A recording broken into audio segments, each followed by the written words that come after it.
سر آپ کے نام کے ساتھ انقلابی لکھا ہے. سیاست میں آپ کو نیئرلی 30 سے زیادہ سال ہو چکے ہیں. یہ محمد مطلوب سے آپ انقلابی کیسے بنے؟ جی یہ زمانہ طالب علمی میں جب میں 12 سال میری عمر تھی اور 1975 کے الیکشن ہو رہے تھے تو ہمارے علاقہ کے اندر جناب راجہ محمد اسلم خان امیدوار تھے اور ہماری فیملی ساری ان کے ساتھ تھی.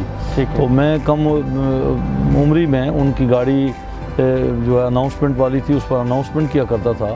ان کی کمپین چلاتے؟ ان کی کمپین میں بچہ تھا، میں نے کمپین کیا چلانی تھی، لیکن ان کی گاڑی میں اناؤنسمنٹ کرتا تھا کہ آپ کے ووٹ کے صحیح حقدار محمد اسلم خان. تو ان کا انتخابی نشان جو ہے وہ اس وقت لالٹین تھا اور لالٹین کے نشان چونکہ لبریشن لیگ کے کینڈیڈیٹ تھے وہ. تو بعد میں وہ الیکشن جیت گئے اور جیتنے کے بعد ڈماس کے مقام پر ایک بڑی ریلی جو پورے حلقے سے ان کی جیت کی خوشی میں آئی. تو اس ریلی میں نے وہاں تقریر کی اور تقریر کے موقع پر مجھے 649 روپے انعام ملا. اچھا، اس دور میں؟ اس دور میں 1975 میں. تو بلکہ اس سے کچھ عرصہ پہلے جب الیکشن کمپین شروع تھی تو میدا ٹاؤن کے مقام پر ایک فنکشن راجہ صاحب کا ہوا، اس میں نے تقریر کی تو مجھے 25 روپے انعام ملے. تو جب بہت سارے لوگ جمع تھے جیت کے بعد والی ریلی میں تو 625 روپے مجھے جو انعام ملا بڑی رقم تھی. جب واپس ہم گئے تو میرے محلے میرے گاؤں میں اللہ غری کے رحمت کرے میرے دو چچے شیخ عبدالکریم صاحب اور شیخ رستم وہ راجہ صاحب کے بہت ہی سپورٹر تھے. میں ان کے ساتھ گیا تھا، میں کم عمر تھا، بچہ تھا. تو واپس آیا تو مجھے شیخ عبدالکریم صاحب مرحوم و مغفور جو ہمارے ہم ہمیشہ ان کو چچا کہتے تھے، تو انہوں نے مجھے کہا کہ بیٹا آپ انقلابی ہیں، آپ انقلابی لکھا کریں. مجھے اس لفظ کا کوئی مطلب نہیں سمجھ تھی اس وقت. میں بڑی فرینکلی سچی بات بتاتا ہوں. آج سمجھ انہوں نے مجھے کہا اور پھر میں نے لکھنا شروع کر دیا اور پھر میں اس کے ساتھ مشہور ہو گیا. ورنہ میں کوئی پختہ یقین رکھتا ہوں کہ اللہ رب باری تعالیٰ نے جس کام کے لیے کسی کو پیدا کیا ہوتا ہے اس کے اسباب وہ بناتا ہے. تو میرا یہ خیال ہے کہ میں اپنے ایسے پسے ہوئے طبقے، ایسے محروم طبقے کی نمائندگی مجھے اس کا موقع ملا اور بہت ساری ایسی سہولتیں اور بہت سارے ایسے کام مجھے اپنے اس پسے ہوئے محروم طبقے کے لیے کرنے کا موقع ملا جس سے الحمدللہ میرا ضمیر مطمئن ہے کہ ہم نے وہ تبدیلی ضرور لائی. میں یہ نہیں کہتا کہ میں کوئی بڑا انقلابی ہوں یا کوئی، لیکن میرے نام کے ساتھ اگر یہ لفظ آیا تو یہ اللہ کی ضرور اس میں سمجھتا ہوں. ریاست جموں کشمیر ایک بہت چھوٹی سی جگہ ہے. اس چھوٹی سی جگہ میں علاقائی تعصبات اور قبیلائی تعصبات کی بات کرنا اور ایسی لکیریں کھینچنا کہ یہ جگہ جو ہے وہ فلاں ہے اور وہ فلاں جگہ ہے. میں سمجھتا ہوں یہ جس ملک میں آپ رہ رہے ہیں، یہاں لندن کا رہنے والا شخص جو ہے وہ شیفیلڈ سے الیکشن لڑ سکتا ہے اور شیفیلڈ کا رہنے والا ملٹن کین سے لڑ سکتا ہے. لوگ یہ بھی کہتے ہیں، لوگ بے شک ہیں، میں ایک پارٹی کا برادری کی وجہ سے کھرٹا سے الیکشن لڑنے کے لیے گئے. میری پارٹی پاکستان پیپلز پارٹی نے مجھے کھرٹا سے الیکشن لڑنے کے لیے ٹکٹ دیا اور کہا چونکہ کھرٹا کے جو ہمارے ٹکٹ ہولڈر تھے وہ پارٹی چھوڑ چکے تھے. تو میں سمجھتا ہوں کہ مجھے وہاں اس محاذ پہ جا کے اس میں اپنی پارٹی کے لیے کام کرنے کا حکم دیا گیا اور ہم نے روایتی جو سیاستدار جو علاقائی تعصبات ہیں ان کو توڑ کے دوسری جگہ جا کر جو ہے وہ یہ بھی آپ اس کو انقلاب کا یہ کہہ سکتے ہیں کہ شاید میں ان چند لوگوں میں سے ہوں گا جو ایک جگہ سے جا کے دوسری جگہ الیکشن لڑیں اور جیت جائیں. آپ نے ایک بہت بڑا انقلابی کام کیا تھا، میں بتاتا ہوں آپ نے کیا کیا. وہ آپ کا اعلیٰ ظرف کو ہمالیہ کی چوٹیوں کو چھو رہا تھا. 2006 کا الیکشن لڑا تھا اپنے کھرٹا سے، آپ ہار گئے تھے. آپ واحد سیاستدان آزاد کشمیر کے جو ہار کے اپنے سیاسی مخالف کو مٹھائی لے کے اس کے گھر جا کے مبارکباد دی. جی بالکل ایسا ہی ہونا چاہیے، سیاسی رواداری وفاداری. لیکن آپ نے اس کے بعد بہت بڑی غلطی کی. اسی شخص کو جس کو آپ نے مٹھائی دے کر مبارکباد دی، آپ نے اسی شخص کو 5ویں دنوں کے بعد عدالت لے گئے اور وہاں سے وہ کیس بھی ہار گئے. آپ میرا پھر جواب سنیں گے تو میں بتاؤں گا. پہلی بات تو یہ ہے کہ ہمارے ملک میں جس چیز کی کمی ہے وہ عدم برداشت ہے. وہ سیاسی طور پہ ایسے اختلافات ہیں کہ ہم ان کو ذاتی بنا لیتے ہیں. میں سیاست کے اندر اختلافات کو ذاتی بنانے کا قائل نہیں. میرے مد مقابل اس وقت جب الیکشن لڑے وہ جیت گئے تو میں مٹھائی لے کے تو نہیں گیا، یہ بات نہیں، لیکن میں ضرور ان کے گھر ان کو دوسرے دن مبارکباد دینے کے لیے گیا. اور میرے ضمیر اور میرے ذہن میں اتنا اطمینان ہے کہ کہ میں نے وہ کام کیا کہ ان کی خوشی میں شریک ہوا، ان کے کارکنوں کی خوشی میں شریک ہوا۔ وہ الیکشن لڑے، وہ جیت گئے، ہم الیکشن ہار گئے، ہمیں ہار مان لینی چاہیے، ان کی جیت کو ماننا چاہیے۔ پھر اس کے بعد یہ میرا اپنا فیصلہ تھا جو میں نے ذاتی حیثیت میں یہ فیصلہ کیا۔ سر پہلا اس کے بعد جو میں عدالت میں گیا، میں جس کی وضاحت کرنا چاہتا ہوں کہ عدالت میں ہماری پارٹی کا اس الیکشن کے فوری بعد اجلاس ہوا۔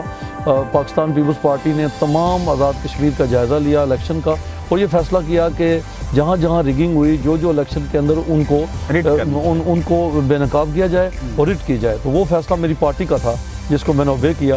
مبارکباد دینے والا فیصلہ میرا ذاتی فیصلہ تھا، میرے اندر کا فیصلہ تھا جو میں نے کیا۔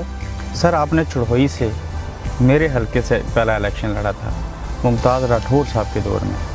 سر آپ کو پارٹی ٹکٹ نہیں ملا تھا، آپ نے پھر بھی وائلیشن کر کے آزاد امیدوار کی حیثیت سے کھڑے ہو گئے تھے۔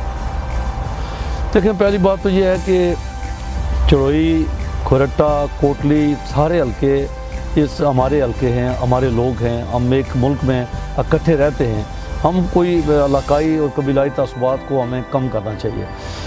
میں ایک پارٹی کا بڑا متحرک کارکن تھا، اور وہ ٹکٹ کا فیصلہ میری پارٹی کے صدر سردار محمد ابراہیم خان جو اس وقت جماعت کے صدر تھے، ان کی بھی مرضی کے خلاف ہوا تھا۔ وہ حال سردار ابراہیم صاحب جو بی بی کو چھوڑ کے چلے گئے تھے اور پارٹی نہیں، سردار ابراہیم صاحب نے کبھی نہیں چھوڑا، وہ سیاست میں خاموش ہو گئے، لیکن انہوں نے نہ تو کوئی پارٹی بنائی نہ انہوں نے بی بی کو چھوڑا۔ سردار محمد ابراہیم خان جو تھے غازی ملت بانی آزاد کشمیر تھے، وہ پہلے صدر تھے، بانی صدر پیپلز پارٹی کے۔ ان کو بھی پوچھے بغیر تھا، تو میں ان کو ملا تو انہوں نے مجھے یہ بات کہی، مجھے انہوں نے لکھ کے دیا کہ آپ الیکشن لڑیں، اور یہ غلط ہوا، یہ لوگوں کے اسپائریشن کے، لوگوں کے رائے کے خلاف ہے۔ اور بعد میں وقت نے ثابت کیا کہ جو ٹکٹ ہولڈر تھے انہوں نے 3000 ووٹ لیے اور میں نے 7500 ووٹ لیے، اور میں جو ہے وہ یہ فیصلہ اس لحاظ سے لوگوں نے میرے فیصلے کو درست کہا۔ اور میں میوزک کبھی کبھی سن لیتا ہوں، جس سفر میں ہوں یا کبھی مجھے موقع ملے تو میں ضرور سن لیتا ہوں۔ کس کا میوزک سنتے ہیں؟ پرانے جو ہے مجھے یہ بہت کم جو ہے ان کے گلوکاروں کے نام اور یہ باتیں مجھے آج بھی یاد ہے کہ کوئی گیت تو یاد ہوگا آج گنگنائے، آپ کی آواز بڑی پیاری ہے۔ میں 40 سال پہلے میں جب اسکول کا طالب علم تھا تو ایک جو سانگ تھا کہ شمع ہے بجھنے والی، رات ہے ڈلنے والی، مجھے آج بھی وہ گانا یاد ہے۔ شمع ہے بجھنے والی۔ آپ زندگی کے سفر کو دیکھیں نا، اگر آپ تو آپ اپنی زندگی کہ شمع ہے بجھنے والی، رات ہے ڈلنے والی، مجھے آج بھی وہ گانا یاد ہے۔